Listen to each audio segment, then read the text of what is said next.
খবর 24 সাথে আপনাকে স্বাগত।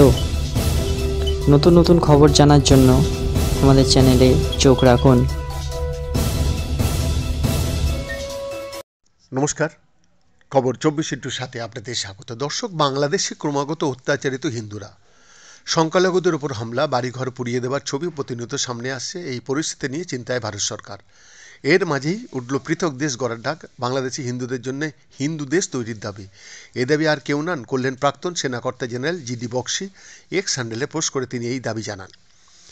ওপার বাংলার অবস্থা থেকে গর্জে উঠেছে এপার বাংলার হিন্দুরা। প্রতিদিন এমন নির্মম অত্যাচারের যে অভিযোগ সামনে আসছে তা দেখে আর চুপ থাকতে পারছে না কেউ। এবার মুখ করলেন রিটায়ার্ড জেনারেল জিডি বক্সিও। তিনি বাংলাদেশি হিন্দুদের জন্য পৃথক দেশ তৈরির আবেদন জানালেন। এক্স হ্যান্ডেলের পোস্টে তিনি লেখেন, মোহাম্মদ ইউনূসের নেতৃত্বাধীন বাংলাদেশে উগ্র জিহাদি দেশে পরিণত হয়েছে। সেটা গণহত্যা করে ওরা সংখ্যালঘু হিন্দুদের তাড়াতে চাইছে এবং যুদ্ধের জন্য মুখিয়ে রয়েছে। 1971 সালে 38-এরও বেশি ভারতীয় সেনা, নৌসেনা ও বায়ুসেনার জওয়ান প্রাণ দিয়েছিলেন খুনি প্রাক সেনার হাত থেকে এই দেশকে স্বাধীনতা দিতে। তারা আত্মবলিদান দিয়েছিলেন।